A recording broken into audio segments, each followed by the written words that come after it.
Charlie Kirk Show starts now. In the case of El Salvador, absolutely. Absolutely.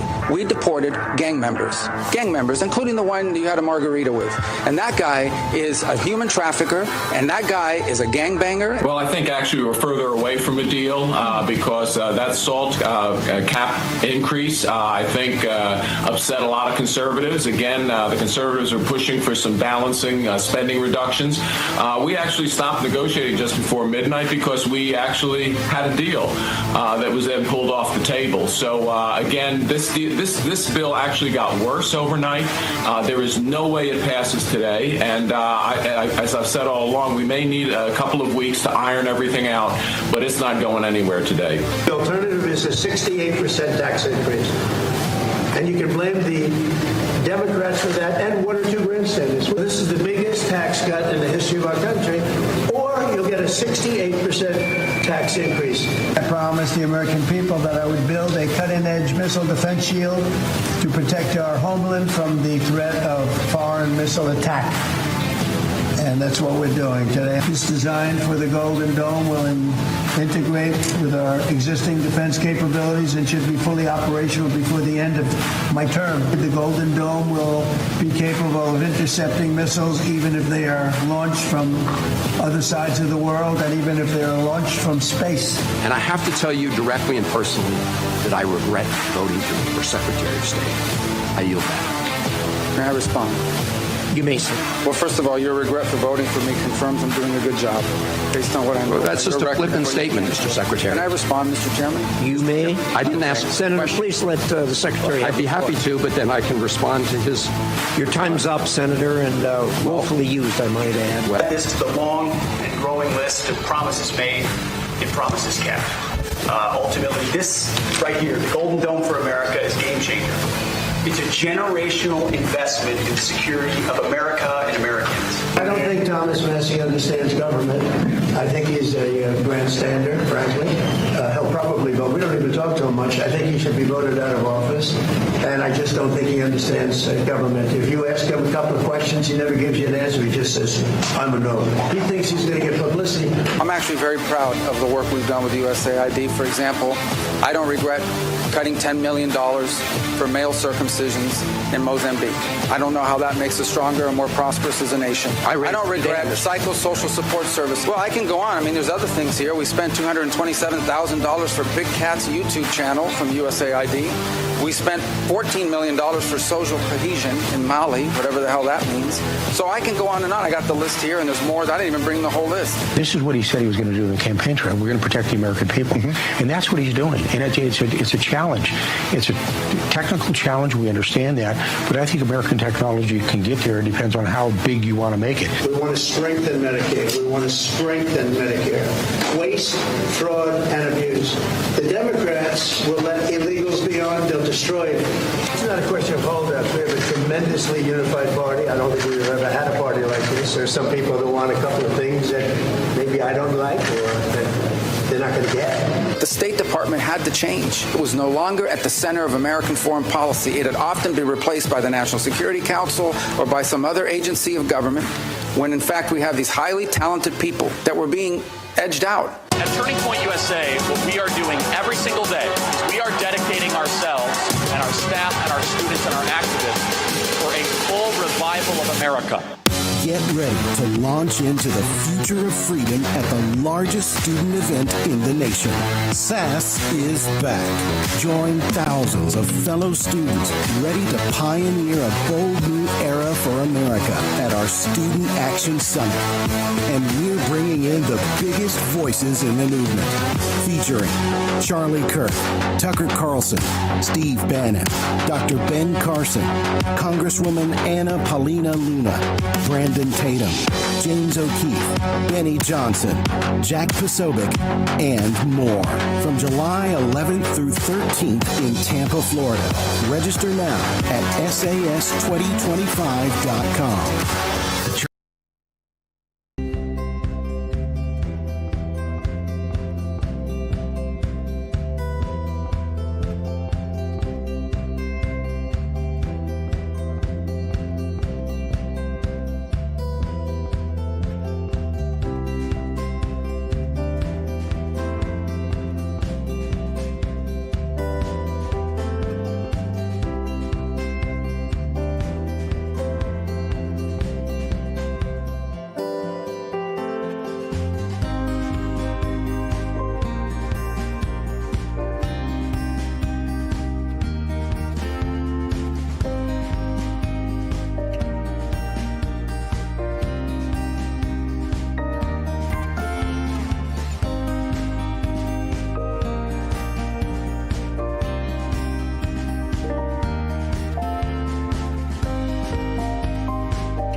Every day, there's a battle for your mind raging. Information coming from every angle with the will to deceive. Fear not. You found the place for truth.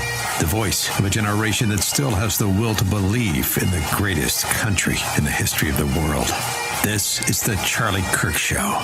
Buckle up. Here we go. Welcome to the Charlie Kirk Show. This is your guest host for the day, Andrew Colvett. I'm the executive producer of this fine show. Honored to be with you today. Lots of news, lots going on. We actually have Chip Roy at about halfway through the hour. We're going to talk about the One Big Beautiful Bill. Yes, and welcome to the Bitcoin.com studio, the mobile studio in this instance. Charlie is traveling through the UK. He's going to be back tomorrow in studio, barnstorming Great Britain, going through Cambridge and Oxford. So we are now seeing some of our first clips from the Cambridge debate, which was basically a bunch of libs versus Charlie. It was about 400-1. Some of those clips are pretty fantastic. So we might play some of those here in this first segment. I want to set the stage, however, for the news of the day. The One Big Beautiful Bill, they want to have a vote on it, maybe even tonight. Does not look like they currently have the votes. Andy Harris, who is the chair of the House Freedom Caucus, is saying that the bill got worse overnight. And why? It's because of the SALT additions. So unfortunately, SALT has pushed the conservatives and the hardliners, budget hawks that I'm very sympathetic to, further away from that deal. And I'm getting emails. Thank God he wasn't arrested. Yes, Charlie Kirk was not arrested in the UK. Thank goodness. But he just debated Cambridge, Oxford students, and instead of focusing on their own country, by the way, he just sent a note to me. They're focused, and the decay of their own country. They're obsessed with Israel. Israel is what everybody wants to talk about at Cambridge, which is unfortunately very sad. There's news on the Marco Rubio front. He just dressed down the Senate. That was fantastic. One Big Beautiful Bill. We've got the Golden Dome. Deportation news, all of that is still very much happening. So why don't we start with Charlie? I'm feeling the lead to start with Charlie. This is Charlie. I'm not exactly sure which this is, but let's play 311. This is Charlie talking about how he wants to see Britain be great again. 311. For the three conservatives that are here tonight, I hope you guys get your mojo back. This was once a great country. I want to see it great again.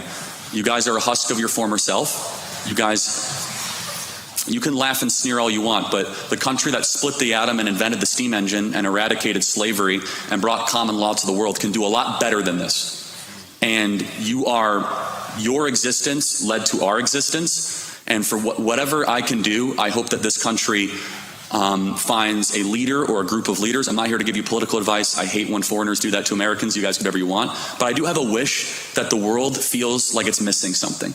It feels like it's missing something when Great Britain or England or whatever politically correct thing I have to say, because I guess England, I can't fly an English flag now, whatever nonsense that is. Like, be proud of your heritage. You've done good for the world. Stop apologizing. Get your energy, get your vitality, get what made England and made Great Britain such a phenomenal place. I hope you get that back, and I hope that you reject the swan song of multiculturalism and get back to the fundamental truism that a strong Britain means a strong world, and therefore a strong West, and we can stand up for what is good, true, and beautiful. Man, what a breath of fresh air Charlie Kirk is to the UK. Amen. Get your mojo back. The country of Churchill and Margaret Thatcher. So many proud British points in history, so many proud Britons that have paved the way and pioneered a way and gave us this country. Let's not forget. In the British Commonwealth, when it spread across the world, all of those colonies that became their own countries and got self-rule and all of these things, but that went through British colonialism, are succeeding far beyond those of the French colonies, or the Spanish colonies, the Portuguese colonies, or the Belgian colonies. The British people have a proud history. And we need to remember that. Now, here's another long clip. This is the Charlie Kirk show, so this is an ode to Charlie Kirk. Let's go ahead and play 3-1-2. So you've condemned the Civil Rights Act of 1964 as a huge mistake. Correct. Why do you believe it was a mistake to pass anti-discrimination legislation? And what do you think would be better policy for being treated fairly and equally, which you see as an American principle? Yeah, nothing against the intent, but it was too broadly written, and it played into something called disparate impact. Disparate impact was woven within the Civil Rights Act, and disparate impact basically says if two racial groups have different outcomes, the answer must be racism. It does not allow any legal nuance. So there are 4 components to, quote unquote, the anti-racist regime of America. I don't pretend to know what goes on in this country. I could just talk about America. I'm sure that's fine. And it's 4 components: affirmative action, critical race theory, DEI, and disparate impact. Those are the kind of the 4 components. All of them have their subsection. The Civil Rights Act led the way to affirmative action, which is weaponized, quote unquote, reverse racism against Asian and white people. And the Civil Rights Act also blazed the trail for disparate impact as a legal theory, basically saying that if black Americans are doing worse in a group, it might not be because of marital differences or cultural differences or single motherhood issues. It must be racism. And so because of that, the Civil Rights Act was too broadly written. So the intent, it should have been a single page or a 2-page bill to say that you cannot discriminate against based on the color of somebody's skin, period, end of story. Instead, we get a multiple 100-page bill with lots of chapters and lots of lesser-known amendments that created basically a permanent anti-racist bureaucracy within our federal government to go find racism where it doesn't exist and create it in new places where it otherwise did not exist. Now, that is a really good answer from Charlie. Oftentimes, Charlie will get asked that when he's in liberal settings. You know, what's your problem with the Civil Rights Act? Obviously, nobody has a problem with the intent of the Civil Rights Act. We believe that everybody should be treated equally under the law. However, we've talked about it as well, that the Civil Rights Act was largely a second founding of America, that modern Americans probably have more reverence for the Civil Rights Act than they do for the Constitution. But in some ways, the Civil Rights Act overreached, overstretched, and created bureaucracy that allows men and women's restrooms and locker rooms. So good for Charlie. I love that he stood on it. And there's another story that's going on in the UK right now that's really interesting. There's a woman named Lucy Conley. Go ahead and throw that image up. Lucy Conley is a British woman. She was jailed for 31 months, all because of a tweet that she posted that was quickly deleted. And the tweet, we don't have to like the tweet. We don't have to agree with the tweet. But she deleted it. She showed contrition. Lucy Conley has been jailed. She's a mother of, I believe she has a 12-year-old child. Her husband has been left to care for this child. There's been zero leniency. Yesterday, she was denied her appeal to get out of jail. And the tweet was something along the lines of, and she was upset about the immigration situation and some of these facilities. There you go. Mass deportations now. Set fire to all of the hotels full of the illegals, as using American parlance, for all I care. While you're at it, to make the treacherous government and politicians, and take the treacherous government and politicians with them. She deleted this tweet. It was just a tweet, and she's been jailed for incitement. Now, the Britons that support this, they think that this is just the guardrails around healthy, productive speech. Well, this is not. This does not meet an American threshold for incitement. In which case you need to say a specific place and a specific person and a specific means. That would be incitement in the American context. This is just blowing off steam. She's upset about the mass immigration into the UK, which a lot of Britons are. And she's been jailed for 31 months and no leniency. Meanwhile, child rapists in the UK have roamed free for decades. Two-tier justice system. We'll be right back.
for a special live report.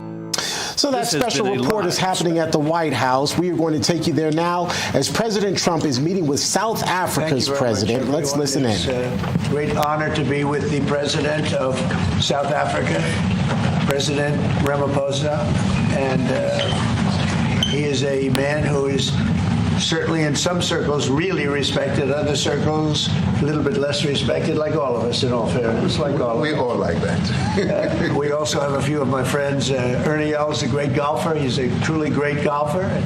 Retief Goosen, who's another really, we call him really a great golfer too, Ernie, right? You two guys are fantastic. And we could add Gary to the group, Gary Player. What a group of golfers South Africa's had. Yes. There must be something in the water, right? It's something good. These two guys are unbelievable. It's the water set. Yeah.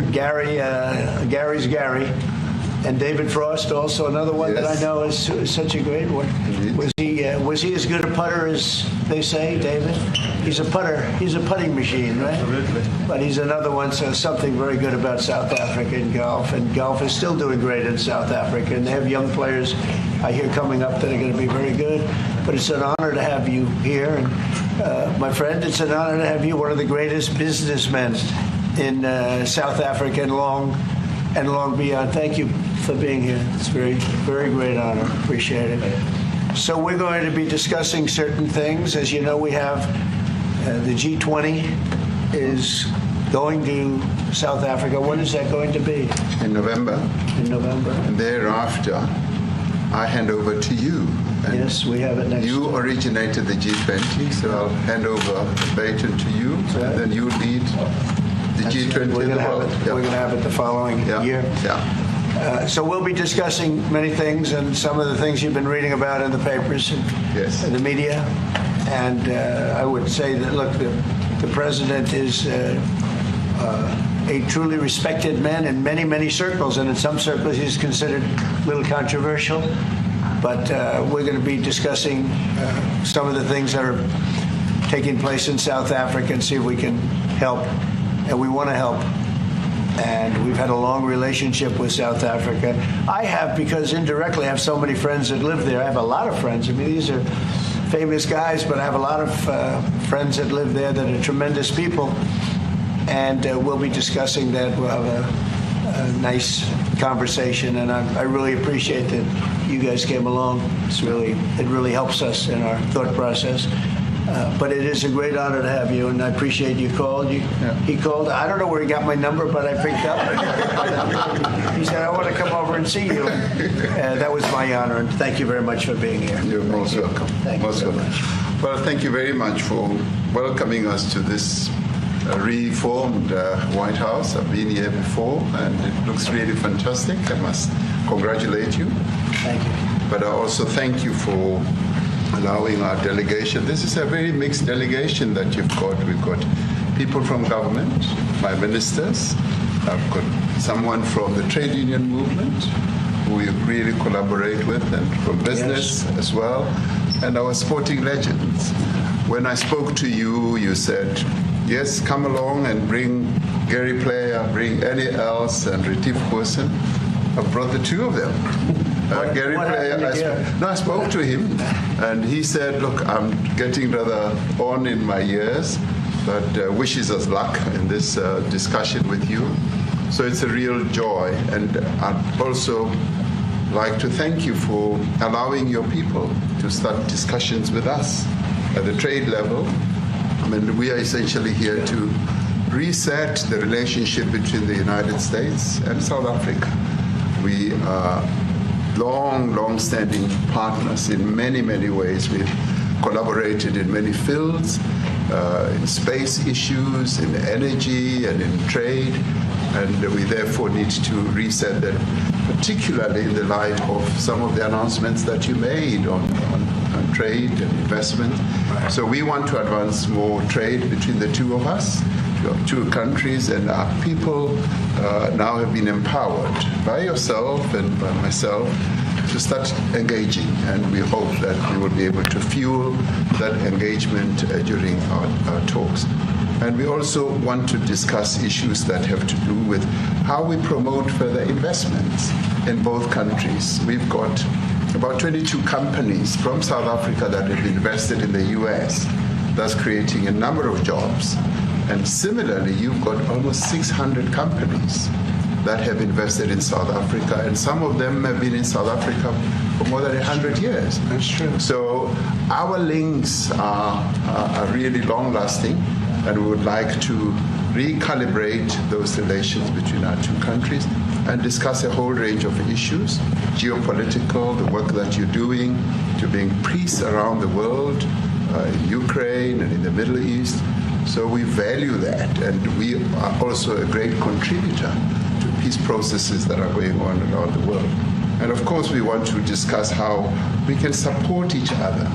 You are a much bigger economy than we are. We're just a tiny economy, but we rely on each other on a number of issues. We've got critical minerals that you want to fuel the growth of your own economy and reindustrialize. So we have that on offer, including rare earth minerals. So all that combination of opportunity and the products that we buy from you, as well as what we sell to you, I believe makes up a really good and powerful relationship, which we need to strengthen, which we need to engender. And that is really what has brought us here. And we are really privileged to have, great South Africans in the mix. As you said, you'd like to see them as well. And I brought you a really fantastic golf book. Weighs 14 kilograms. Oh, that sounds good. And it showcases the golf courses in our country. Johan Rupert wrote preface, so did Annie Els. And I want to showcase our golf courses. You might remember when I spoke to you and we spoke about golf, you said I should start practicing. And I've started practicing, President, so I'm ready. But let me end just the introductory remarks by thanking you. You may not recall that 5 years ago I spoke to you during the COVID period. Right. And it was at a time when the whole world was going through a really cathartic moment. Right. And we asked for assistance, and you were able to assist us with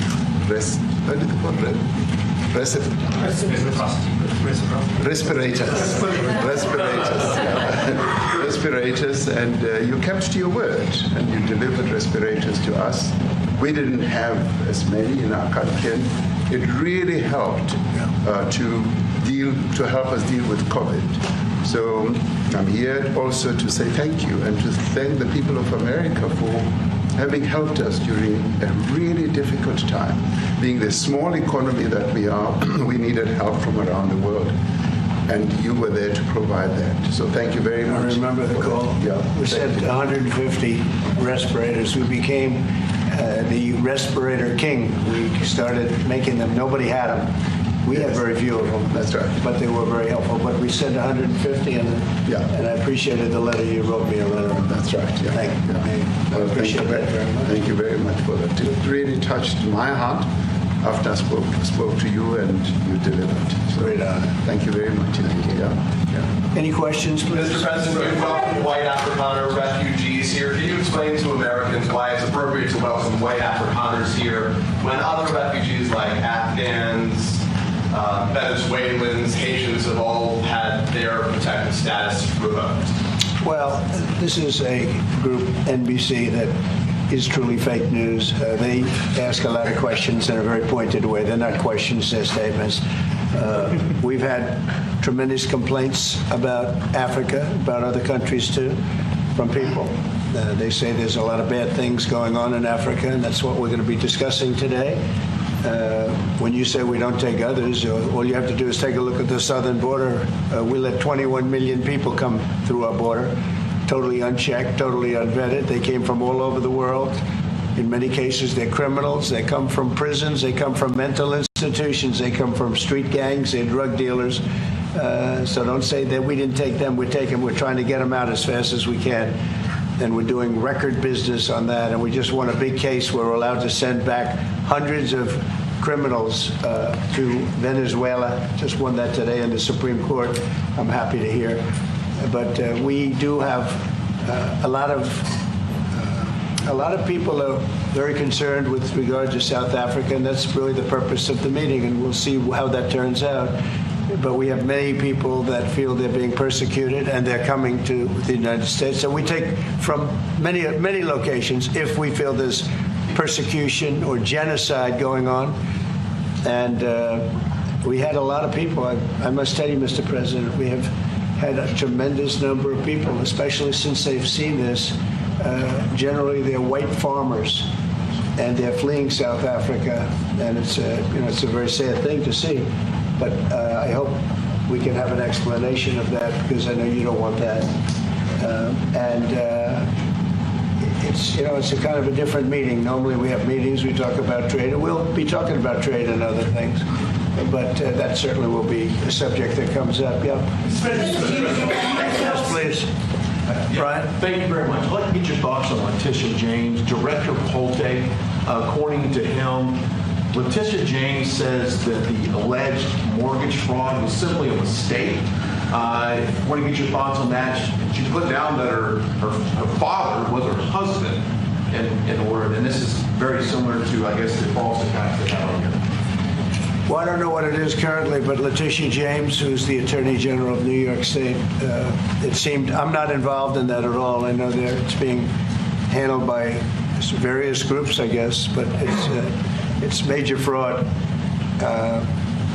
mortgage documents, and fraudulent everything. I think she said the father was her husband, which she had to have a husband, so she chose her father, and she put it down, and she had didn't she sign in Virginia? Yet she said she lived in Virginia, yet she's the New York State Attorney General. She did that for tax reasons, so she could take advantage of taxes.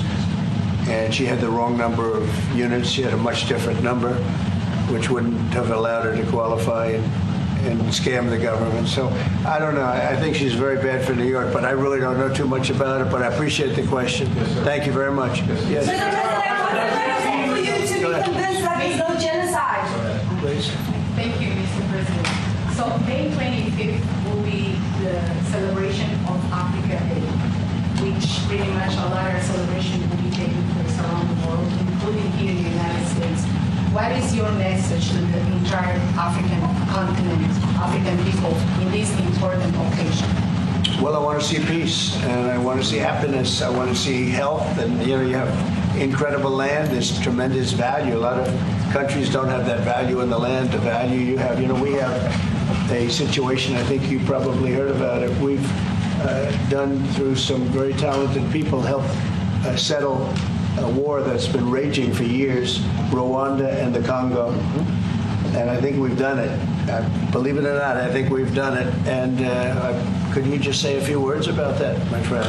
Yes. A couple of weeks ago, the two parties signed a declaration of principle in which they agreed on the way forward. And they have both submitted draft peace agreements, and we have put together one that incorporates both of their suggestions, and we've given it to them. So we're in the process of finalizing this. Looking good, right? Looking very good. Yeah, no, we have to thank you for even those efforts, because the African continent, particularly SADC, our Southern African Development Community, has for years been seeking to foster peace in the Democratic Republic of the Congo. So all efforts, including those from outside the continent and inside the continent, are really worthwhile. We are removing our troops from there so that peace can then prevail in that whole area. And we hope that with the support of the international community, we will really have peace in that area. It's so vital, it's so important for the whole region. Well, we sent our people there, and I think we did a very good job, as headed by my friend.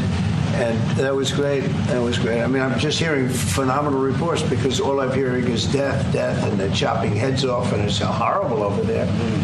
And it was really brave of you to go there, and I really appreciate it. And it looks like we have something very, very substantial. We also talked about trade with them in terms of rare earth and all, but really more for it's like if you take a look at what we just did with Pakistan and India, we settled that whole thing, and I think I settled it through trade. We're doing a big deal with India. We're doing a big deal with Pakistan, and they said, "What are you guys doing?"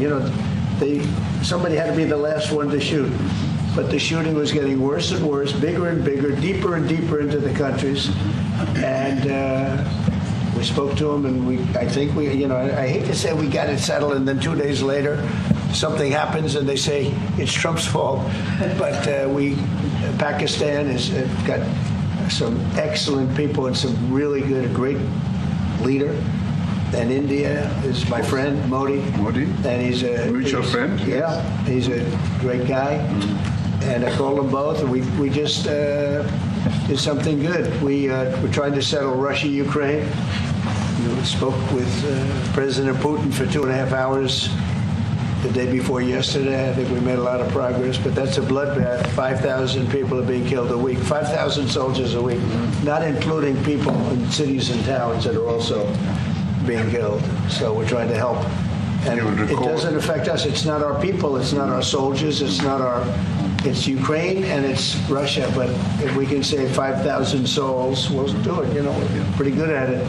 But that's a bad situation. That is a really bad situation. Well, you'll recall when President Zelensky was coming to South Africa, that's when I spoke to you. That's right. We both agreed that we need to push the peace message so that there can really be peace.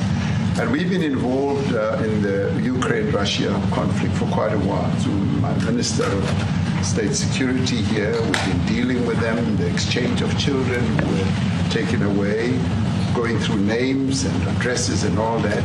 So we've been invested in that whole process as well. And the moves that you're making are fully supported by us because we would like to see the end of that war.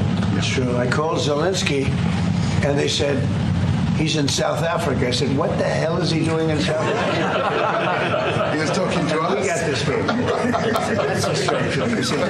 He said, what are you doing in South Africa? Yes. That's a strange one. He's trying to make peace. But we're taking him. We were lucky because we had the great Nelson Mandela who taught us how to create peace, to make peace. So we were imparting some of those lessons to him, some of those learnings, and I specifically mentioned to him that this is how Nelson Mandela taught us that when you want to have a peace in a country, do it on an unconditional basis and sit down and talk. And that's precisely what I'm sure he's going to heed. Well, we're going to see what happens with that one. There's a lot of hatred. There's a lot of death. It's a bloodbath. It is. Unfortunately. I get the satellite pictures of that field, of that killing field. You never saw anything like it in your life. It's horrible. It's a horrible thing that goes on, but I think we've made big progress. Yeah, please, go ahead. Thank you, Mr. President. No, not you. Right here. He's from South Africa. Go ahead, please. What are you expecting on the ICJ case? Are you expecting South Africa to drop that? Is that what you're trying to do? On which case? The ICJ the International Criminal Justice. I don't expect anything, to be honest. I really don't. I don't know. It's they've got a case. There's a lot of anger there, tremendous anger. I don't expect anything. We'll see what happens. We'll have a ruling, and who knows what the ruling is going to mean. Yeah. On that subject of Gaza, Mr. President, are you going to be speaking to Prime Minister Netanyahu about Israel's renewed offensive there? There's been a lot of concern from European countries. The Pope has expressed concern. Are you going to be asking Prime Minister Netanyahu to tone down the offensive in Gaza to let more aid in? Was that a question or a statement? This guy, you never change. Mr. President, what would it take for you to be convinced that there's no white genocide in South Africa? Well, I can answer that for President. It's for him. No, seriously. I'd rather have him answer. Yeah, I'd rather answer that. Our president will respond to you. Thank you, Mr. President. It will take President Trump listening to the voices of South Africans, some of whom are his good friends, like those who are here. When we have talks between us on the quiet table, It will take President Trump to listen to them. I'm not going to be repeating what I've been saying. I would say if there was Afrikaner farmer genocide, I can bet you these three gentlemen would not be here, including my Minister of Agriculture. He would not be with me. So it'll take him, President Trump, listening to their stories, to their perspective. That is the answer to your question. But, Mr. President, I must say that we have, we have thousands of stories talking about it. Sure. And we have documentaries, we have news stories, and that. Is Natalie here, somebody here to turn that? I could show you a couple of things, and I have to, it has to be responded to. Yeah, sure. Let me see the articles, please, if you would, and turn the lights down. Turn the lights down, and just put this on. It's right behind you, Johan. There's nothing this parliament can do. With or without you, people are going to occupy land. We require no permission from you, from the president, from no one. We don't care. We can do whatever you want to do. Who are you to tell us whether we can occupy land or not? We are going to occupy land. South Africa occupy land. That's who we are. Can we drop my membership from this useless parliament? Yes, honorable member. Must never be scared to kill. A revolution demands that at some point there must be killing, because the killing is part of a revolutionary act. Shoot to kill. Namaza. Kill the poor, the farmer. Kill the poor, the farmer. Pa, pa.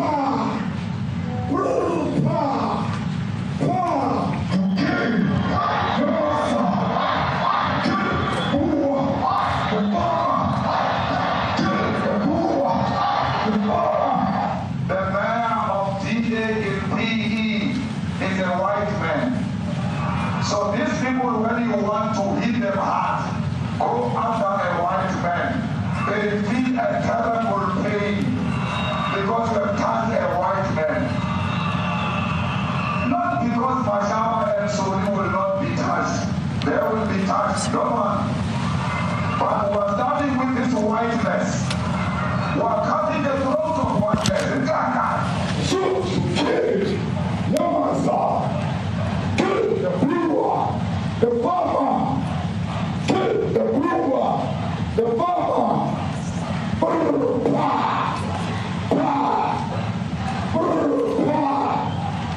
Shoot to kill, come on, sir.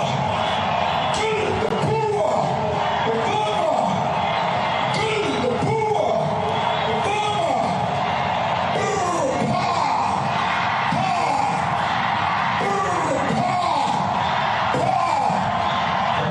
I don't know what's going to happen in the future. I'm saying to you, what's not called for the killing of white people, at least for now. I can't ever see the future. Yeah, but, I mean, do you understand somebody watching that, especially as it gets shared on Twitter? They freak out. It sounds like a genocide.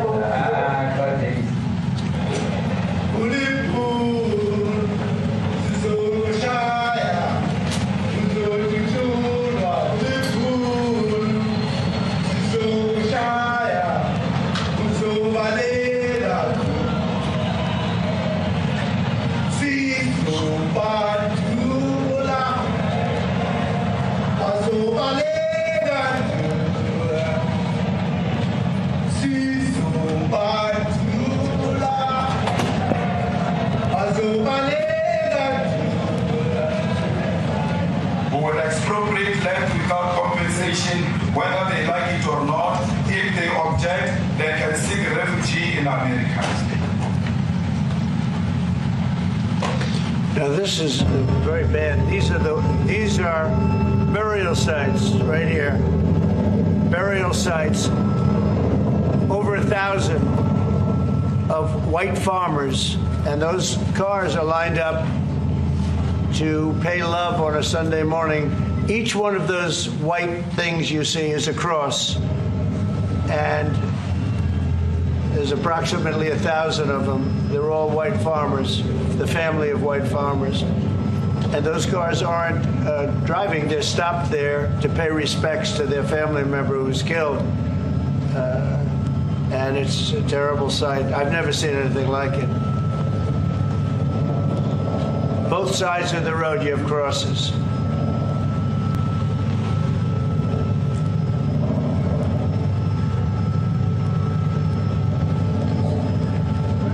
Those people were all killed. Have they told you where that is, Mr. President? No, I'd like to know where that is, because this I've never seen. But, okay. I mean, it's in South Africa. That's we need to find out.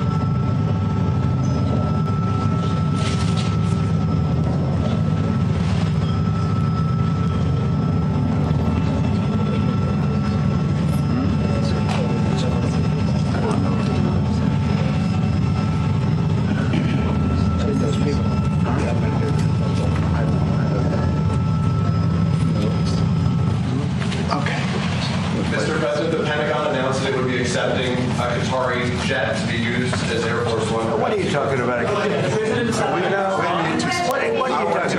You know, you got to get out of here. What does this have to do with the Qatari jet? They're giving the United States Air Force a jet, okay? And it's a great thing. We're talking about a lot of other things. This NBC trying to get off the subject of what you just saw. You are a real, you're a terrible reporter. Number one, you don't have what it takes to be a reporter. You're not smart enough. But for you to go into a subject about a jet that was given to the United States Air Force, which is a very nice thing. They also gave $5.1 trillion worth of investment in addition to the jet. Go back. You ought to go back to your studio at NBC, because Brian Roberts and the people that run that place, they ought to be investigated. They are so terrible the way you run that network, and you're a disgrace. No more questions from you. Go ahead. Go ahead. Talk about that. His name is Peter something. He's a terrible reporter. Quiet. Let's go. Thank you so much. President Trump, Anna Pilastra from ESTA in South Africa. Thank you very much. Thank you very much, Tim. What would you like President Ramaphosa to do about the situation that we've just seen on the screen? I don't know. Look, these are articles over the last few days. Death of people. Death. Horrible death. Death. I don't know. To pick anyone, white South Africans are fleeing because of the violence and racist laws. And this is all, I mean, I'll give these to you. So when you say, what would I like to do? I don't know what to do. Look at this. White South African couples say that they were attacked violently. President Trump, when will you go and see for yourself if it is? Well, I could do that. Look, here's burial sites all over the place. These are all white farmers that are being buried. And he asks about a jet that was given. You ought to be ashamed of yourself. You are so bad. You're such a bad reporter.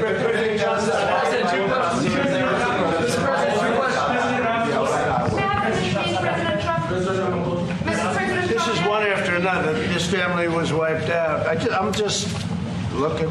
Can we get a report from President Ramaphosa? Your reaction to those videos, Mr. President? Well, I think the videos are so. No. When you look at the videos, I mean, how does it get worse? And these are people that are officials, and they're saying that kill the white farmer and take their land. That's what. And I have other friends in South Africa. I have people that left. One in particular that says you can't go there. He said they want to take your land, and they kill you. It's okay, and they say it's okay to do. Now, we're going to talk about it, but this is a tremendous, look, this is a story recent. These are all people that recently got killed. Yeah. And I don't know how it can get any worse. These are and the men that you saw, the people that you saw in that movie, those are officials. Those are people that were in office. They had one march, they had a dance in your parliament, whatever you may call it, legislature. Well, let me clarify that. Yeah, let me clarify that, because what you saw, the speeches that were being made, one, that is not government policy. We have a multi-party democracy in South Africa that allows people to express themselves, political parties to adhere to various policies, and in many cases, or in some cases, those policies do not go along with government policy. Our government policy is completely against what he was saying, even in the parliament. And they're a small minority party, which is allowed to exist in terms of our constitution. But you do allow them to take land.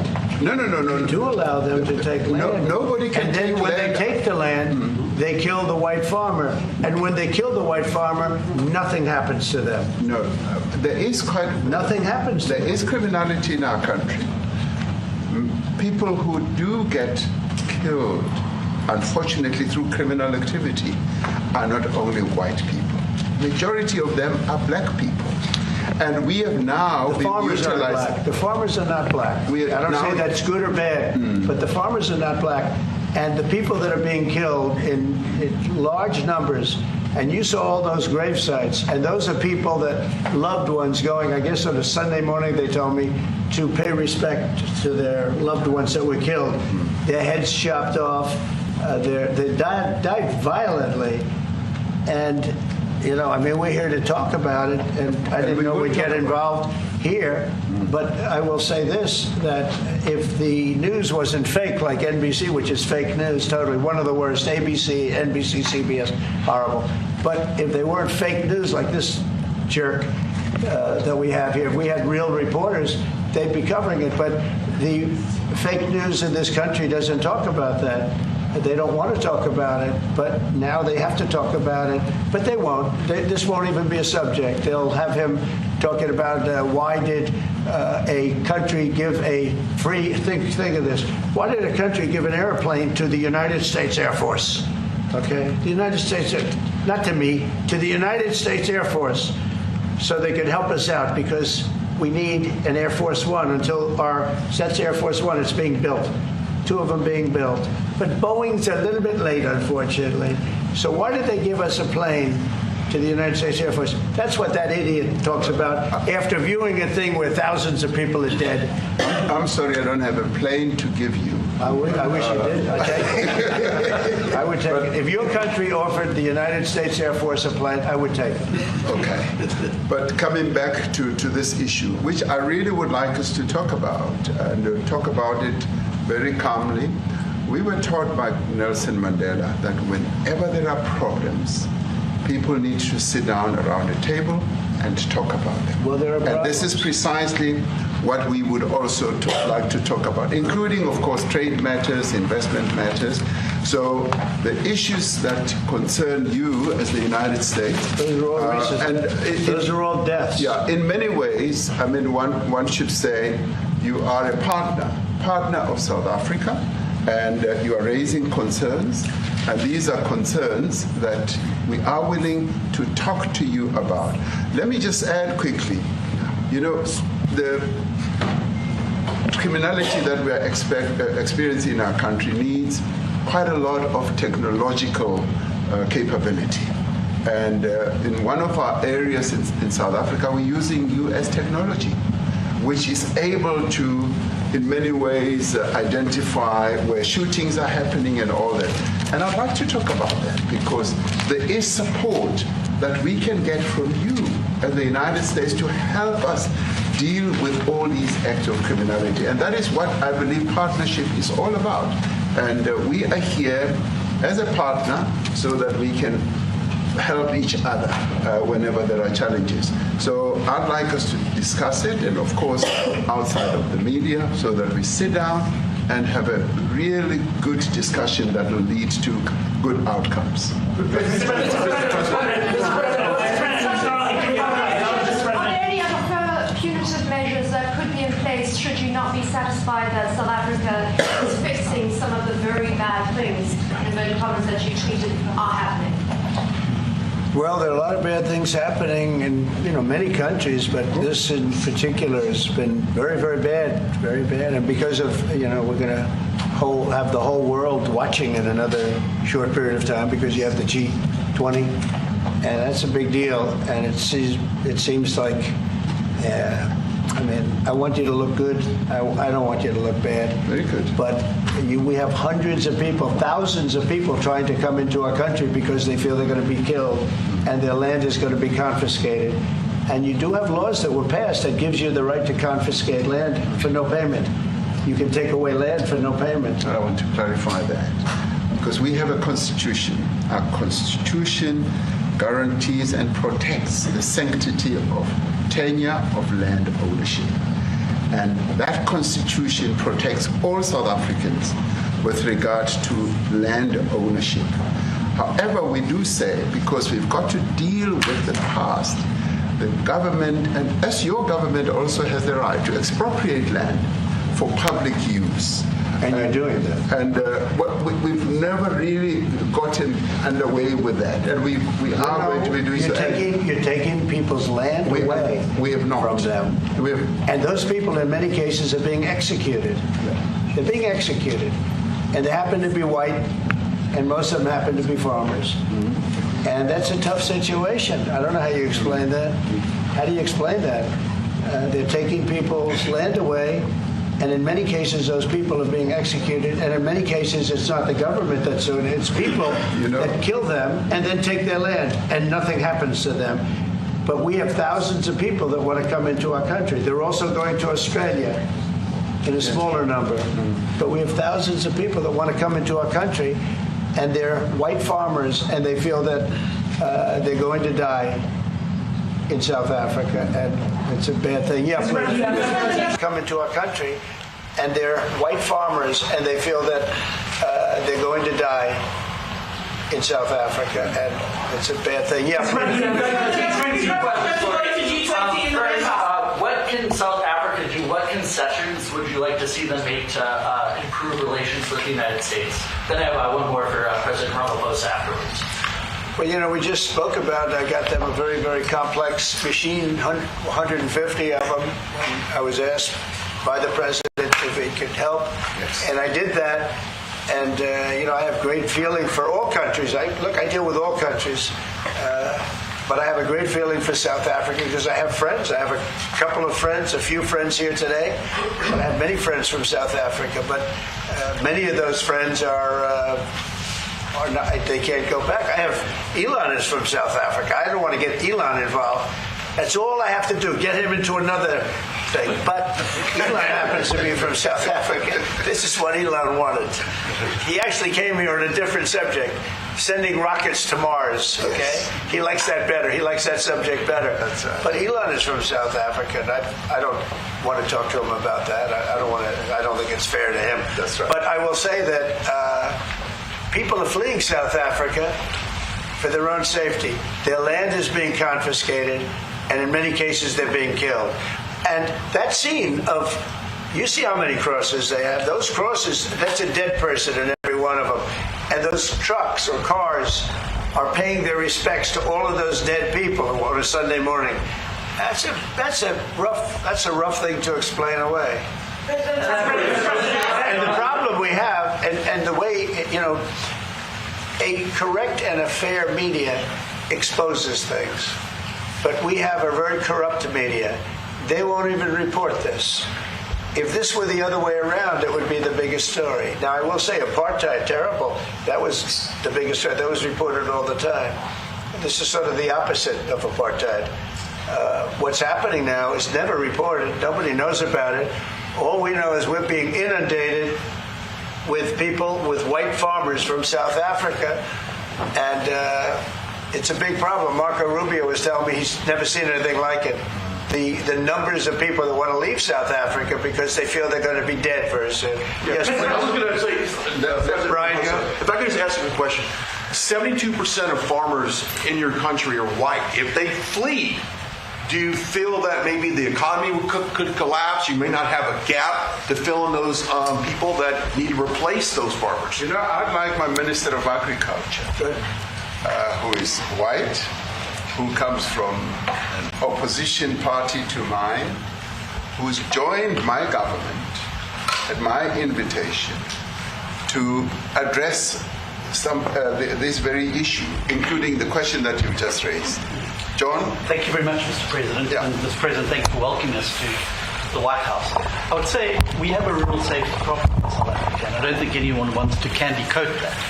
And it requires a lot of effort to get on top of it. It's going to require more policing resources. It's going to require a different strategy to be able to deal with it. But certainly the majority of South Africa's commercial and smallholder farmers really do want to stay in South Africa and make it work. And I've just come from the largest agricultural show in the Southern Hemisphere with organized agriculture and farmers, and the majority of them want to stay. But they too there have a memorial to those who've died as a result of farm attacks. And as the Minister of Agriculture, it is something that I'm particularly exercised with my colleagues at police and my colleagues in the justice cluster to stop making farm attacks and stock theft a priority crime. And it affects all farmers in South Africa, particularly stock theft. It has a disproportionate effect on smallholder black farmers. I also want to just say this, that the two individuals that are in that video that you've seen are both leaders of opposition minority parties in South Africa. Mkhonto Wesizwe under Mr. Zuma and the economic freedom fighters under Mr. Malema. Now the reason that my party, the Democratic Alliance, which has been an opposition party for over 30 years, chose to join hands with Mr. Ramaphosa's party was precisely to keep those people out of power. We cannot have those people sitting in the union buildings making decisions. And that is why after 30 years of us exchanging barbs across the floor in Parliament and trying to get one over on each other, we've decided to join hands precisely to keep that lot out of government. Because the day they get in to the doors of the union buildings in South Africa or control of our Parliament, that's what you're going to see.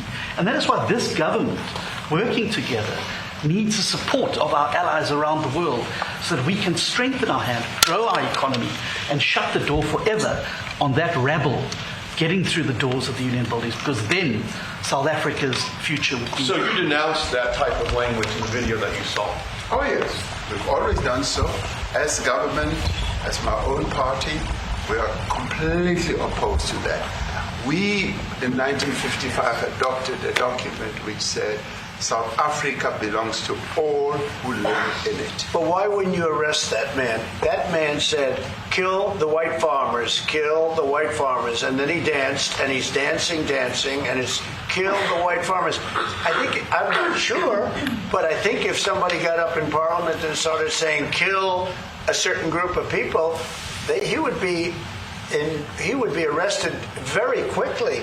That man is going all over South Africa, and that's not a small party. That was a stadium that holds 100,000 people, and I hardly saw an empty seat. That's a lot of people. That's a lot of representation. And those crosses, we have dead white people, dead white farmers, mostly. And you take a look at Australia, they're being inundated, and we're being inundated with people that want to get out. And their farm is valueless. It's valueless. And they just want to get out with their life. And this is a very serious situation.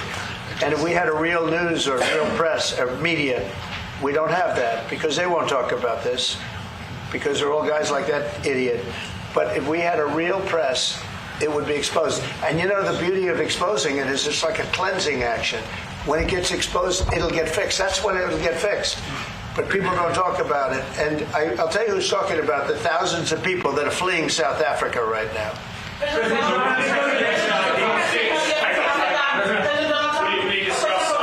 discussed USAID and the devastating impact the cuts are having across the African continent. Yeah, well, it's devastating, and hopefully a lot of people are going to start spending a lot of money. And I've talked to other nations. We want them to chip in and spend money too. And we've spent a lot, and it's a tremendous problem going on in many countries. A lot of problems going on. The United States always gets the request for money. Nobody else helps, as you know. Europe doesn't help. Europe hasn't given anything.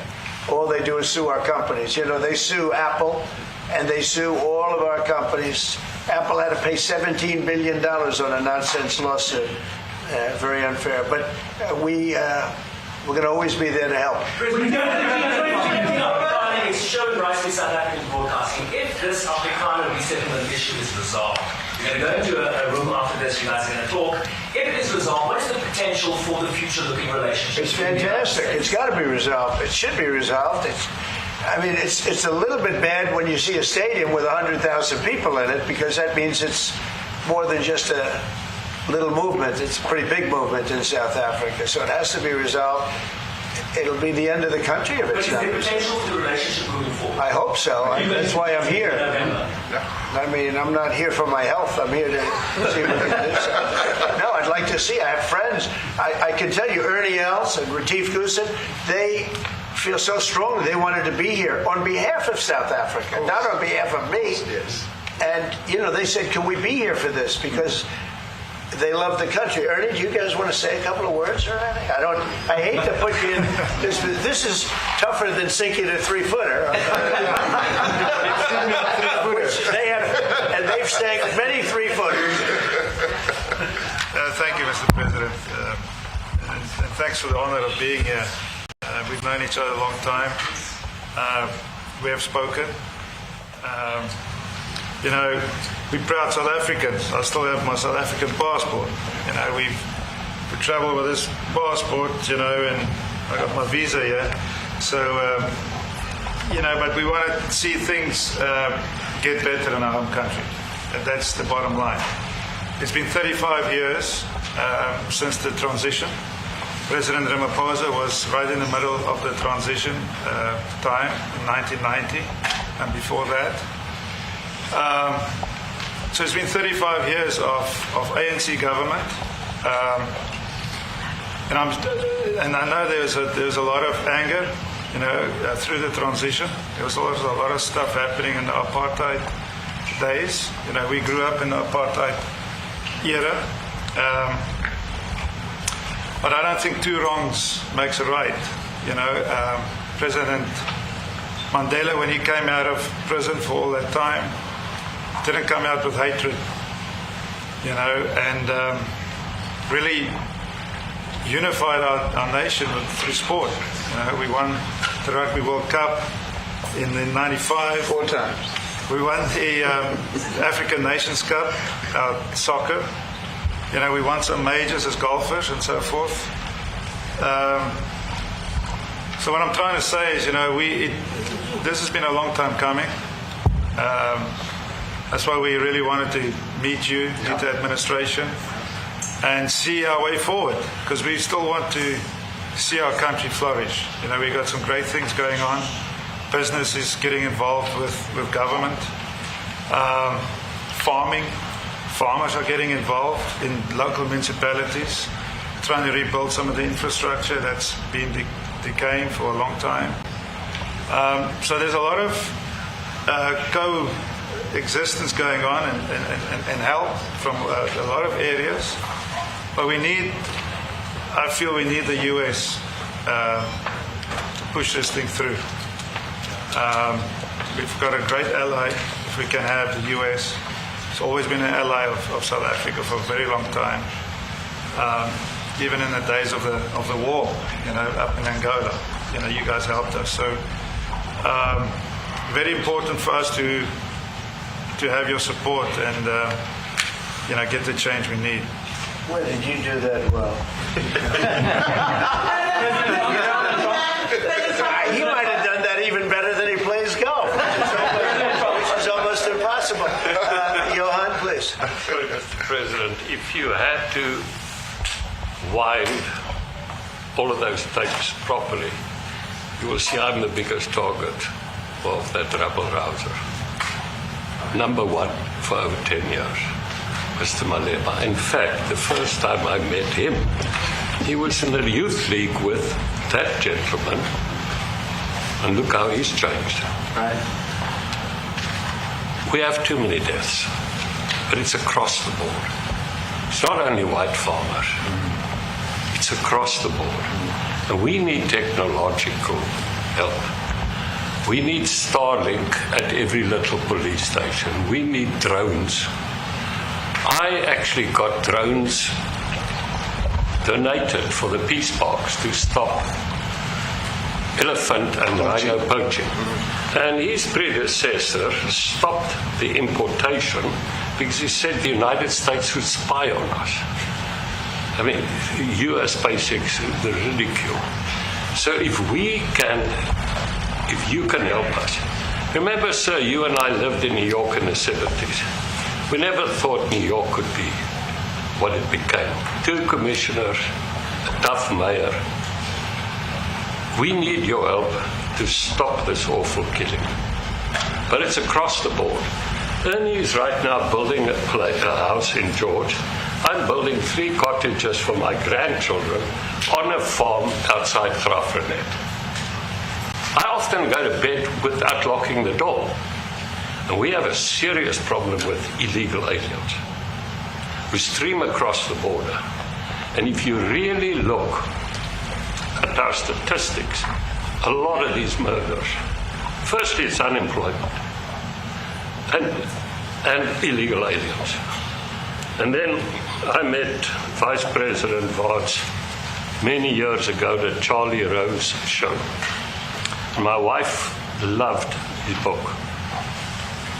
And she reminded me this morning that you emphasized the devastation that occurs when big companies leave towns and cities, and there's a culture of dependency that develops. I remember you discussing it.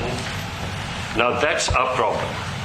If we don't get our economy to grow, the culture of dependency and the lawlessness will increase. I've again been against apartheid all my life, and I'm their number 1 target. Please just Google my name and Malema. You'll see it, sir. Yeah. He marched on the farm. But the crime is bad. The crime is terrible, sir, but Mr. Steenhuisen won't admit to it, but he runs the Western Cape, where I live. And the biggest murder rate is in the Cape Flats. Gangs. We've got gang warfare, like your M33 or whatever, these guys. We've got the equivalents there, but we need your help, sir. And we need Elon technology. Well, one of the real areas of support is really in investments. We've got to grow our economy, because through growing the economy, we're then able to create more jobs. Because crime really thrives where there is inequality and unemployment. And that is one of the reasons that has brought us here, to improve our investment relations, our trade relations, so that we can preserve the number of jobs that your companies have created in South Africa. By virtue of what we export to you, we are able to create up to 500,000 jobs in the auto industry, in the agricultural industry, and a number of other industries, mining, where we export things to you. And we also know that as South African companies invest here, you are also able to create jobs. So it's a mutually beneficial relationship. So our main real reason for being here is to foster trade and investment, so that we are able to grow our economy with your support, and so that we are also able to address all these societal problems, because criminality thrives when people are unemployed, when they have no other hope to eke out a living. So that is what we need to resolve. And your support, your partnership with us is what is really going to give us a strong capability to move forward. Richie, excuse me, do you have anything to say? I mean, I don't want to leave you out. The guy won 3 or 4 majors. 3 or 4? No, only 2. 2. That's a lot. By the way, 2's a lot. A lot of tournaments you won, too. Do you have anything to say? Yeah, thank you, Mr. President. President Ramaphosa. I grew up in an area in South Africa that is a farmland area, Polokwane. Yeah. And there is some issues up there, obviously. My dad was a property developer as well as a part-time farmer. And yeah, some of these buddy farmers got killed. The farm is still going. My brothers run it, but it's a constant battle with farms they're trying to burn the farms down to chase you away. So it is a concern to try and make a living as a farmer. And at the end of the day, without farmers, there's no food on the plate. So we need the farmers to produce the food. Farming, right? He wouldn't do it. He wouldn't even want to do what you're doing, right? They love farming. They don't want to leave. But it's a struggle. Yeah, and food and fresh water is the most important thing in life. Without those two things, we can't survive. How is the water there? The water is great. Obviously, all the water comes out of the borehole, out of ground for us down there. But yeah, it is a battle to get the water out sometimes when all the equipment gets stolen all the time that you're trying to get the water out. So does your family and your brother, do they feel safe on the farm? They live behind electric fences, try and be at night safe. But it is constant whenever you leave that something could happen. And there's nowhere to live. Both of them has been attacked in their houses. My mom's been attacked in the house when she was 80. So it is difficult. But the guys live a great life despite everything going on. Something. President Trump, I brought along the president of the largest trade union in our country, Ziggy Solosi, because she leads many, many workers, more than 1 million, 2 million workers, and maybe we should give her a chance to say something because she's come all the way to join us. Thank you very much, Mr. President Trump, for having us, and President for extending the invitation to us as organized labor. And I must say that we are here to support the initiative that has been made by our government with business, of course, as organized labor. We've been coming to Washington on the AGOA trade relations in the previous regime. And I think at the center of it all, for me, it is exactly what Mr. Rupert has said, the importance of us growing the economy.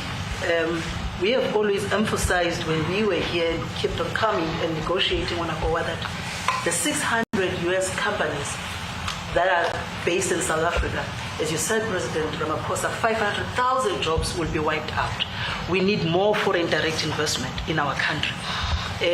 We are not just talking about those that will lose employment, but we are talking about over 40% of people that are unemployed, that have no hope of ever finding a job. And we think that, correctly, as they have said, that we need to deal with the issue of porous borders in our country so that everyone that comes in is documented. We also need to, and I would have thought that the minister would address the issue of land expropriation and how the policy works in South Africa. Recently, President, as you were preparing to come here on the news, in, I think it was in Natal, there was a handover of farms. And white farmers were saying, we are donating the land, but also there's a willing buyer, willing seller in South Africa. So there is no expropriation without compensation. But it is a willing buyer, willing seller. And that white farmer was even saying, President, that the government is even paying more in buying the land than what the land is worth of. And I think those are the realities, President, that we must say that we need to address, of course, but also the importance of agriculture linked to AGOA. People rely on it, and I think, as Retief have said, for survival and living. But lastly, for me, President, is also the issue of the crime statistics. There is no doubt about it that we are a violent nation, for a number of reasons, and we're not condoning anything. But also, if you go into the rural areas where black majority are, you would see women, elderly, being raped, being killed, being murdered. And these are black elderly women that would be found throat slits, raped multiple times, and all of that. And the problem in South Africa, it is not necessarily about race, but it is about crime. And we think that we are here to say, how do we, both nations, work together to reset, to really talk about investment, but also help us in how we can have the technology and everything that is needed, President, to really address the levels of crime that we have in our country. Thank you very much. Thank you. Genocide is a very strong word. I'm wondering if you've made up your mind as to whether you believe genocide is occurring in South Africa or you still have doubts. And if you have made up your mind, why invite President Ramaphosa here today for this conversation? Well, I haven't made up my mind. I hate to see it from the standpoint of South Africa, but also, I'm trying to save lives. I'm working with Russia and Ukraine. I don't have to do that. It's not our war. It was started by other people. It was helped along by our past administration, and it would have never happened if I were president. But I'm trying to save lives, no matter where. Rwanda, I have nothing to do with Rwanda and the Congo, but I felt I had a very talented person in this administration, and I sent him there, and he did an unbelievable job, I think. I mean, we're going to find out, but he's done the hardest part of the job. It should happen. If I can save lives, I want to save the lives. If it's in Africa, that's great. If it's in Europe, if it's wherever it may be. And it's a very small investment to do, believe me, compared to what the consequences are. So I hope we can do something. Look, I have so many friends. These two men, I have great admiration for them because I know what they do for a living. And that's a very hard living. Going from city to city, from country to country, and hitting a ball 350 yards like they do, and getting the ball in the hole. It's a very tough, with lots of people watching. Right? Yes, that's a very tough living. They're champions. I respect champions. And I respect very much, and I think the country is very lucky. They really wanted to be here. That's true. They could be elsewhere. They could be on a beautiful fairway someplace, and they wanted to be here. So.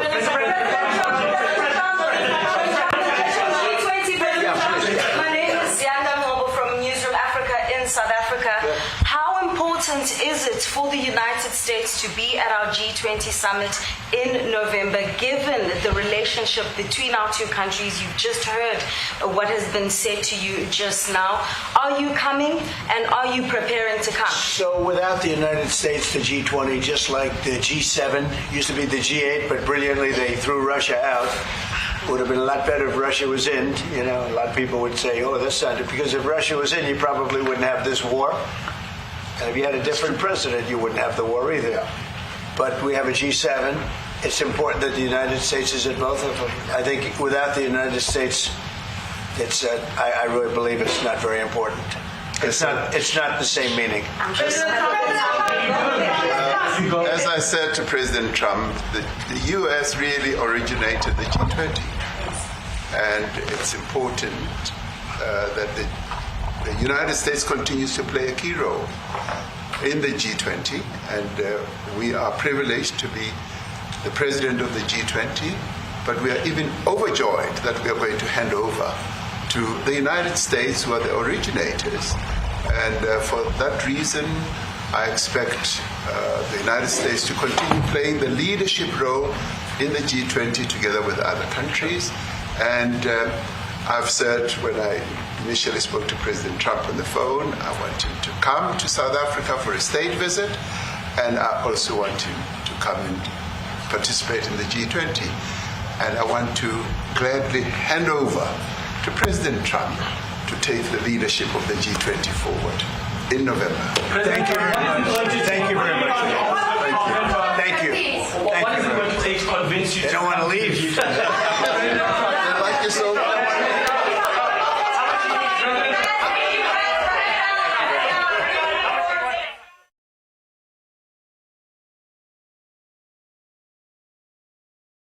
Sitting down in the Oval Office with South Africa's president. That meeting, of course, coming after the United States, specifically the Trump administration, accepted a number, we're talking dozens, about 50, if I'm not mistaken, refugees from South Africa. Those South African farmers were allowed into the United States and given refugee status amid concerns about what the Trump administration at that time was calling genocide being perpetrated on the South Africans. Again, many of them were farmers.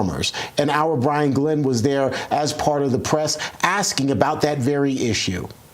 72% of farmers in your country are white. If they flee, do you feel that maybe the economy could collapse? You may not have a gap to fill in those people that need to replace those farmers. You know, I'd like my Minister of Agriculture, who is white, who comes from an opposition party to mine, who's joined my government at my invitation to address this very issue, including the question that you just raised. And it requires a lot of effort to get on top of it. It's going to require more policing resources. It's going to require a different strategy to be able to deal with it.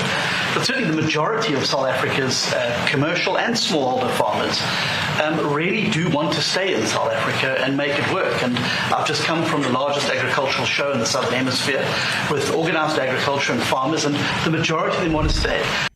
That was the response, as you heard, from the president of South Africa as well as his agriculture minister.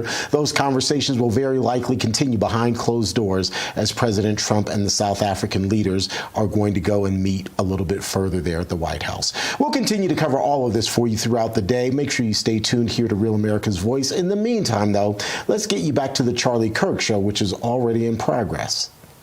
This has been a live special report. We now join our programming already in progress.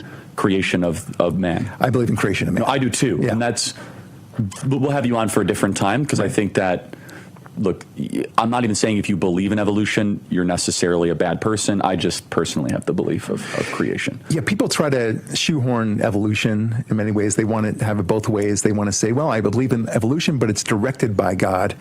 I have a tough time with that. And they could be right. Again, I don't. Anyway, I'm just curious kind of where you're coming from. And so the math is insurmountable and improbable. Right.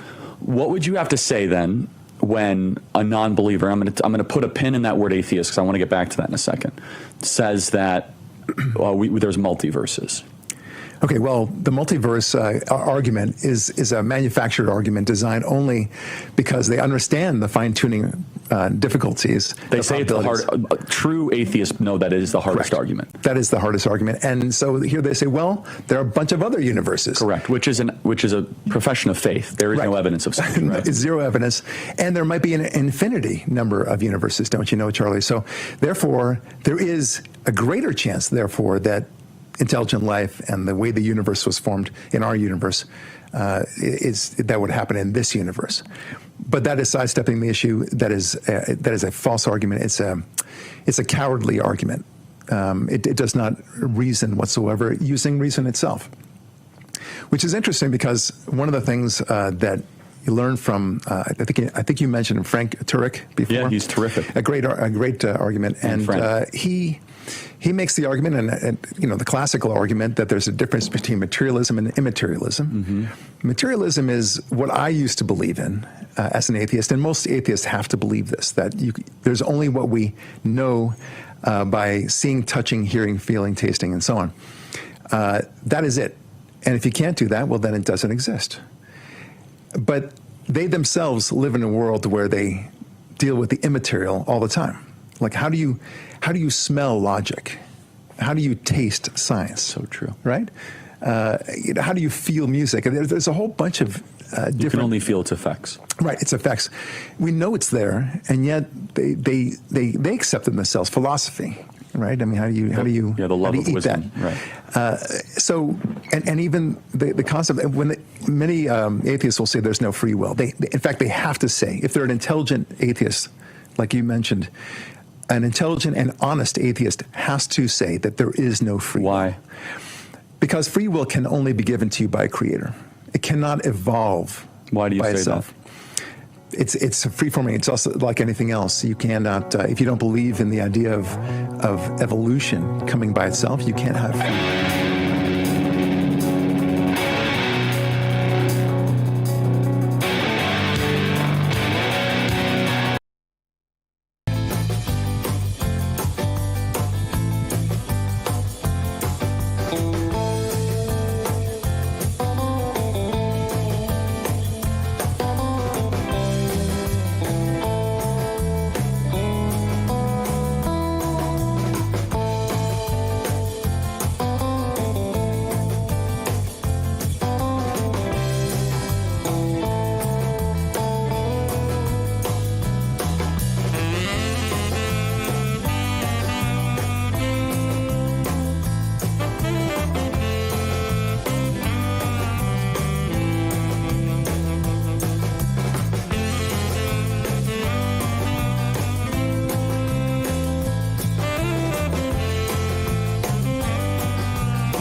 To this Real America's Voice news break, I'm Terrence Bates.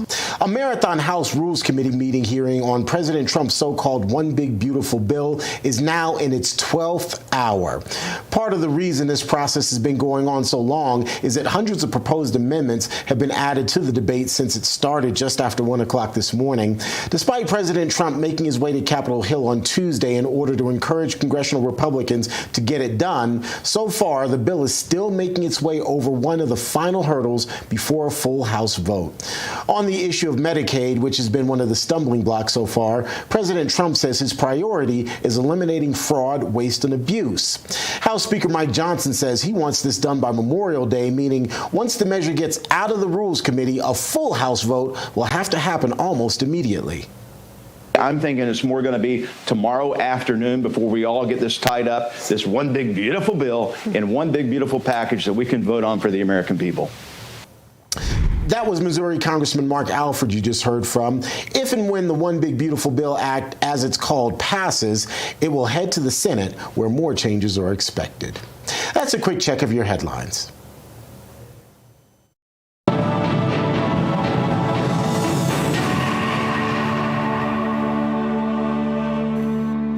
This July, there's a global summit of BRICS nations in Rio de Janeiro. The bloc of emerging superpowers includes China, Russia, India, and Iran, and they're meeting with the goal of displacing the U.S. dollar as the global currency. They're calling it the Rio Reset. As BRICS nations push forward with their plans, global demand for U.S. dollars will decrease, bringing down the value of the dollars in your savings. While this transition won't happen overnight, the Rio Reset in July marks a pivotal moment when BRICS objectives move decisively from theoretical possibility towards inevitable reality. Learn if diversifying your savings into gold is right for you. The Birch Gold Group can help you move your hard-earned savings into a tax-sheltered IRA in precious metals. Claim your free information kit on gold by texting the word America to the number 989898. With an A+ rating with the Better Business Bureau and tens of thousands of satisfied customers, allow the Birch Gold Group to arm you with a free, no-obligation information kit on owning gold before July and the Rio Reset. Again, text the word America to the number 989898 today. Author of the MAGA Doctrine and president of Turning Point USA, here's Charlie Kirk. Okay, well, back with more, but first I need to tell you guys about Patriot Mobile. Patriot Mobile is a phenomenal partner and just a great friend. Every dollar you spend is either supporting your values or working against them. In today's economy, where you spend your money matters, and that's how we take back America. You see, Patriot Mobile is leading the way as America's only Christian conservative wireless provider. Stay connected with flexible, unlimited data plans to fit your lifestyle. These plans offer high-speed data, mobile hotspots, international roaming, device protection, and even internet backup. Here's the best part. When you switch to Patriot Mobile, you're supporting faith, family, and freedom. If you believe in our First and Second Amendment rights, the sanctity of life, and supporting our veterans, this is where you belong. Switching is simple. Keep your number, keep your phone, or upgrade. Patriot Mobile's 100% U.S.-based customer service team will get you activated in minutes. Right now, go to patriotmobile.com/Charlie or call 972-PATRIOT to get a free month of service with promo code Charlie. Make the switch. Defend freedom with every call and text you make. That is patriotmobile.com/Charlie. Agency cannot happen because it would just be nothing more than a bunch of cause and effects. That's right. That's right. It's tough enough to somehow for an atheist to explain how life was triggered by itself, but then to also say that there's free will in that process through evolution or otherwise, it's impossible. Would you agree free will is fundamental to Judaism? Yes. Yes. I agree. I think that's 100%. Right. And I would say Christianity as well. Yeah. And I know Christians that don't believe in free will, but that's not the base of this. Yeah, I don't understand that. If there's no free will, then I always say, if somebody's going to argue that with me, well, if I punch you in the face right now, are you going to get upset? And they'll say, of course I am. Well, why would you? I couldn't help myself. So we inherently recognize free will, and that was the thing that opened the door to God for me in the first place. Once I realized that there was such a thing as free will, I knew that I was. How did you come to that conclusion? I sensed it. I know that I have free will. Was it a faith claim? Because some people say free will is a faith, meaning you can't prove it, but you must believe you have it. I think that's fair to say. I don't think. I think that not only am I my own agent, but I'm also accountable for my actions. If you don't believe in free will, then you don't believe you have agency, and therefore that you don't have accountability for your actions. And that's what's so tempting, Charlie, about atheism, is that's its major gift to the atheist, is that you don't have to be accountable, right? It's an addiction. I say non-accountability is the greatest addiction that there is. All other addictions flow from that. So the temptation to simply dismiss anything, any responsibility. So if you are an atheist, then I always ask, why don't you just sex it up, booze it up, gamble as much as you want, lie and cheat and steal? Yeah. Well, those who do are generally speaking atheists, is what I found. I've done a lot of research on this because I'm really fascinated by it. And a lot of these are correlations, but the correlations are very strong. The chances of you being an atheist if you are somebody who routinely commits adultery, routinely steals, routinely cheats on tests, you are very highly likely to be an atheist. If you are a serial murderer, if you engage in mass killings, if you are a member of the drug cartels, the sex cartels, or the mafia, you are certainly an atheist. You do not have God in your life. You may not call yourself an atheist, but you definitely They might don't even have, use Christian symbolism. Yeah. Well, like in The Godfather, for example, which is one of my favorite movies. I think it's one of yours. Yeah, it's beautiful. It's a beautiful movie. It's a fantastic story, but it does a little bit of a disservice to Christianity because that's almost not what mafia is. though. Yeah, I think you're right. Anybody to make Christianity look bad. Yeah. Let me ask, do you differentiate between agnostic, atheist, and secularism? Or those three things all synonyms in your view? The agnostic, I do differentiate. There's the atheist who says that there is no God. Declaratively. Do you notice they're not saying that as much anymore? Yeah, you brought that up the other day, and I'm fascinated about that. I want to learn a little bit more two examples. About that. Yeah, please. Bill Maher on his show said, no, we just don't know. Yeah. And I said, what about agnosticism? He says, no, it doesn't exist. We're all just one and the same. Atheism means you don't know.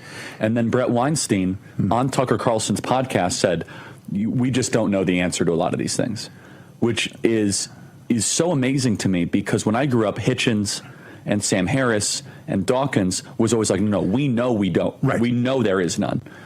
Do you think I'm just overly over noticing language diction choice here, or is there something else going on here? Look, if Bill Maher and Weinstein are saying that, those are only two data points, though. But if they are emblematic of many others, and they like are that, near the top echelon of non-God thinking. It's godless thinking. Look, it's always a catch me if you can sort of approach an atheistic ideology. They always say that, well, on the one hand, I don't know about whether or not there's a God. On the other hand, there is some possibility of this one way or the other, but they never quite, you can't really pin them down. They're like pinning Jello to the wall in terms of their positions. For example, when they start talking about most religions most wars are caused by religion, then you confront them with the fact that 93% of wars in recorded history have all been non-religious. Is that right? Yeah, that's right. And about half of the religious ones were Muslim-based. We're going to put that in our campus tour. So I have a binder of stuff, my campus tour of stuff I hear a lot, that I could just reference to shut these kids up. So you're going to send me the citation for Absolutely. that? I'm happy. It's in the Encyclopedia of Wars. So wow. It's a very straightforward. Please send that to me. So please continue. Yeah. So they go all over the place. You never quite know where the atheist is landing, but they want it always, in every way. They want to say that they believe in morality, for example. And then you ask them, what is morality? Why does that matter to you? There is no morality in atheism. There's no accountability in atheism. But they want to insist that there is morality. When I was an atheist, Charlie, again, I was an honest atheist. I did not believe in morality. I thought, look, whatever you can get away with, so much the better for you. I will play by the rules because I don't want to go to jail. And that's about it. And murdering somebody is no more significant than stealing some gum from a 7-Eleven store. And that was terrifying to me when I realized that. It was liberating when I discovered that God does expect us to have morality. And he watches everything you do. Everything. And the atheist knows it too. That's the problem I have with the atheist. He knows all these things. He lives, he tries to live or claims to live in a moral world where he doesn't want to cheat, lie, steal, and so on, doesn't want to commit adultery on his wife. But at the same time, his worldview allows him to do all those things without consequence. They will say, so the more articulate evolutionary biologists like Weinstein, who I actually think he actually is more respectful towards this topic than most. I have to give him a lot of credit. He had a good conversation with Tucker. He would say, we derive our morality based on if everybody else did it. Yes. Would it be beneficial to the group? Right. So, for example, if everyone committed adultery, it'd be bad for the tribe. If everyone killed, it would be bad for the tribe. If everyone stole, it'd be bad for the tribe. And out of that, we get a belief in the golden rule. How would you... Yeah, I get this a lot. Yeah, sure. I get this a lot. Which is, it's bad for you, right? It's evolutionarily bad. Right, yeah. It's necessarily important to be able to enjoy festivals and music and such because that's evolution. It's also good that we don't kill each other. I call this the great Mexican standoff argument, where I don't kill you because I don't want you to kill me. I don't steal from you. I don't want you because I don't want people to steal from me. It's a cute argument. But it doesn't understand, doesn't have a basis in morality. If morality is relative, then if I decide something is good for me, then I will do something awful to you and still feel good about it.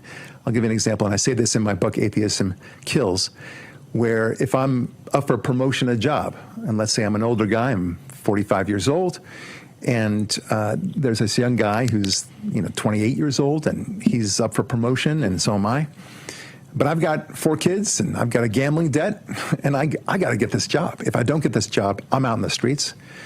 What's the big deal if I just put some porn on his computer at work? Right? It's not criminal per se, but I need that job, and he doesn't. I got to take care of my family. That's logical. Everything I said was logical. And he, we'll call him Bobby, Mr. 28-year-old, well, he'll get another job one day.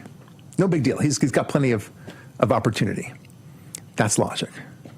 And that is the mindset of Raskolnikov, for example, in Crime and Punishment, where he decides to kill his landlady because he decides that she's a burden to society. Yes. He'll be doing the society a favor.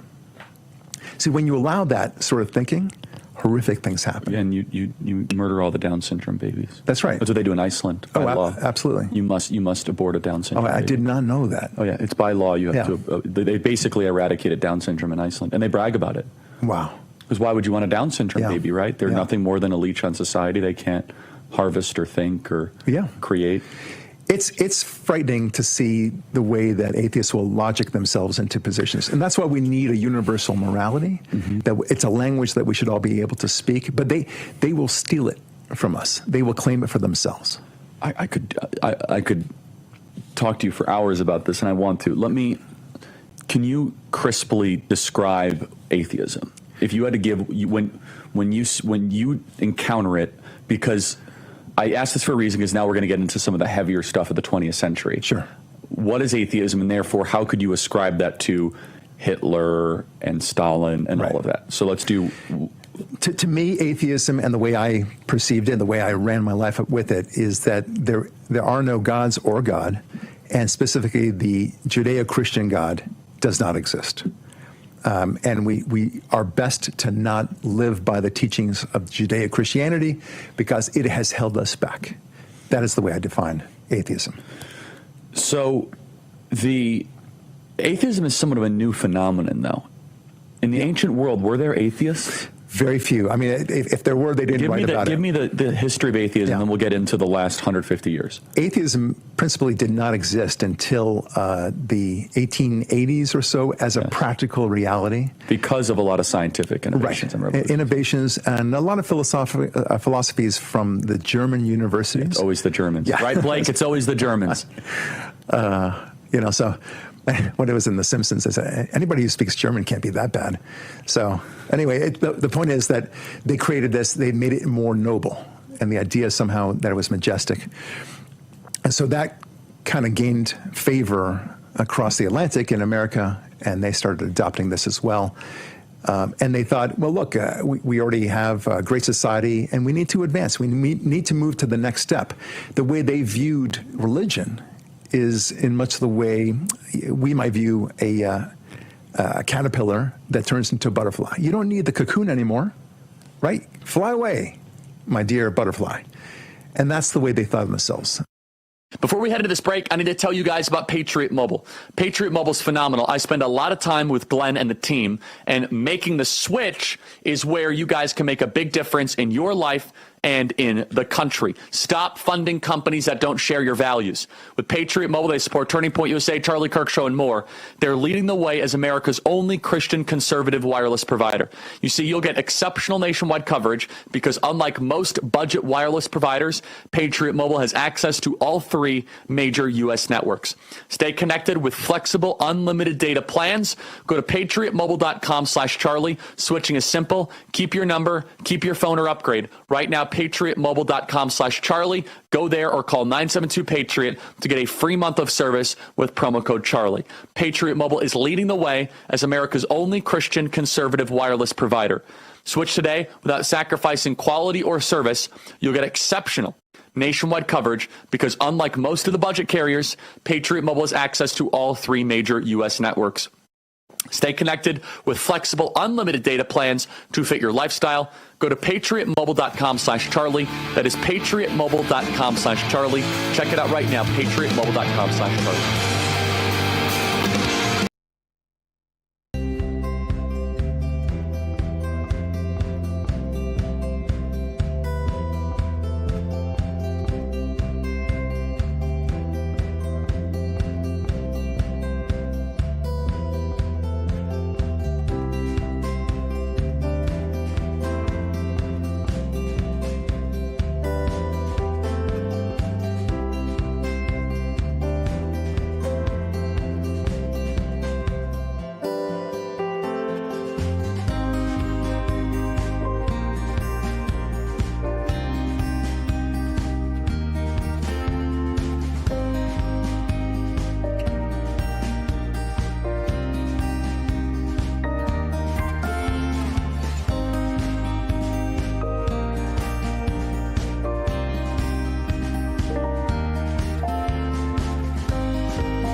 100% American made. And darn proud of it. The Charlie Kirk Show. Welcome back. I need to tell you guys first about My Patriot Supply before I play one final segment with Barack Lurie. My Patriot Supply is amazing. You are 9 meals away from anarchy, everybody. So prepare correctly at mypatriotsupply.com.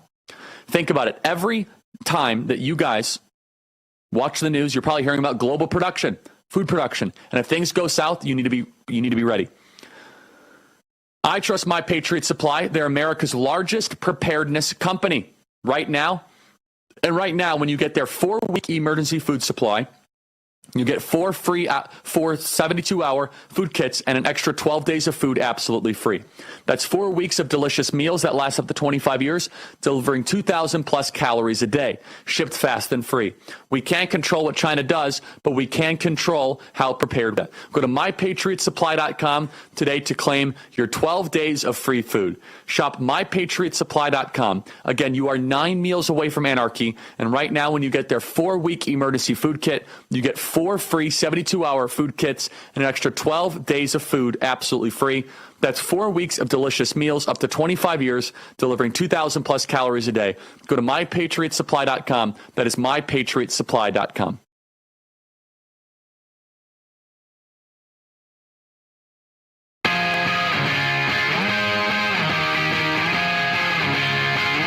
Getting rid of the shackles of God and Christianity and Judaism. Thank you very much, but we don't need you anymore. Yep. Only to discover that it's more like being in an airplane at 30,000 feet and deciding you don't need a pilot, an engine, or for that matter, wings anymore. That's what it's like. So we need to understand that without God, horrific things happen. It's the very building block of civilization. But wasn't Hitler Christian? He was not Christian. This really. Come on, he had an iron cross or something. Oh, yeah, for sure. Oh, and the belt buckles. Never forget the belt buckles. Okay, so this is fascinating. So I get this all the time. Yeah. Oh, yeah. So in Mein Kampf, he made a reference to Jesus. However, that was it. Okay, you would think that if he was a Christian and if Nazism and fascism operated on the fuel of Christianity, you would think that maybe once in a while they would raise a cross in their parades. They didn't. They raised something I consider a crooked cross, a twisted cross into a swastika, which was actually an Indian symbol. Yeah, exactly. It was like an Indian. Yeah, it's weird. I don't quite know that or something. Quite the connection between. If you go to India, they have swastikas all over the place. Yeah, it's like inverted, right? Correct. Yeah. Yeah. So he didn't do that. Secondly, he wrote extensively about his contempt of Christianity. Contempt. So. He said that not only was Christianity a feeble religion, he actually used those words. He had contempt for Judaism, of course. He tried to slaughter everyone. He was more than happy to get rid of Christianity as well. That was his next goal. You really believe so? Oh, yeah, very much so. He was already getting rid of a lot of Christians in the camps. It wasn't just Jews. Jehovah's Witnesses were targeted. Yes. It was gypsies, homosexuals, Jews. Right. And Jehovah's Witnesses of all places. People forget that. Yeah, they do. Well, Jehovah's Witnesses were fantastic in the saving and rescuing of Jews. No, I know, but Jehovah's Witnesses were like in the camp, like they were. Yes, very much so. A lot of Jehovah's Witnesses died, a lot. They were very vocal against the Nazi regime. To their credit. They could not hold themselves back. And many other Christians they suffered greatly because of it. With deference to Christians, and I understand. Look, I mean, it was a tough time. They could. I don't expect people to go. No, it was a great failing of the American church. No, I'm very clear. Yeah, I mean, and Bonhoeffer is one of the great legends of the 20th century. So, and one other thing about Hitler is that people don't know this. He loved Islam. He said that it was a great shame that Germany he integrated some of them into the military. Yes, he did. The Free Arab Army or something. That's right. He said what a shame it was that Germany had adopted Christianity, which was a feeble religion, and according to him, and that it would have been better for Germany to have adopted a much more strong, another strong word that he used, I forget what it was, something like robust religion such as Mohammedism. That's what he called it, Mohammedism. That's what I call it. Yeah. as a pejorative. Yeah. He meant it as a compliment.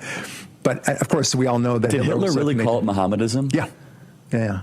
That's so funny. Yeah, it's a weird. Hitler was. People want to say he was sui generis. I'm tired of talking about him all the time, but I mean, there is a weird, disturbing fringe of the internet people that are trying to like white knight Hitler. Yeah, and some of these people pretend to be Christian, and he hated Christianity. He absolutely hated. But then again, at the same time, like, oh no, he was actually Christian. He worked great with the church. It's the opposite. No. The Islamic one. That's very interesting. Got along with Islam, because I also find some people are disturbingly friendly with Islam. That's actually a really, really good segue. So let me ask you a critical potential. I agree with everything you're saying. Someone would say, your website says, a world without God is a world of chaos, but then who's God? Right. Is it Allah? Is it, is it Jehovah? Is it Adonai? Is it, Jesus? Is it Buddha? Right. Do you believe in monotheism? Is that the essence? Monotheism. When I speak about God, I don't want to keep on in my books and otherwise. I define it quite well in Atheism Kills and Atheism Destroys. That when I say belief in God, I'm talking about the Judeo-Christian God. I think Judaism and Christianity are one and the same in this department. We share the Old Testament, what we call the Torah. And the Tanakh. And the Tanakh, thank you. Great. You know your stuff really well. But it's great, and I feel like my Christian friends are my brothers. I love them, and we talk together about how God is real and finding him. And it gives me no greater joy, Charlie, than to find yet another proof of God. So beyond just my own internal observations, when somebody else reasons with me with that, like some of your comments have been very helpful, Charlie. Frank Turek, as you mentioned before. Phenomenal person. Gerald Schroeder, he wrote The Science of God, which is a fantastic book as well. I just eat this up. But I write about the dangers of atheism because it's, look, I'll talk about God all day long, how wonderful God is and how God is real, but my main focus is why atheism is so destructive. You can't just believe in God. It's a great school of work that you've positioned yourself in. Thank you. Yeah, I don't know anybody else really focusing on. Well, let's talk about our friend Dennis, right? Yeah. And we should pray for Dennis. Okay, I'll be back in studio in America tomorrow. Looking forward to seeing you soon. Email me, freedom@charliekirk.com. God bless.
America's Voice family. Are you on Getter yet? No. What are you waiting for? It's free.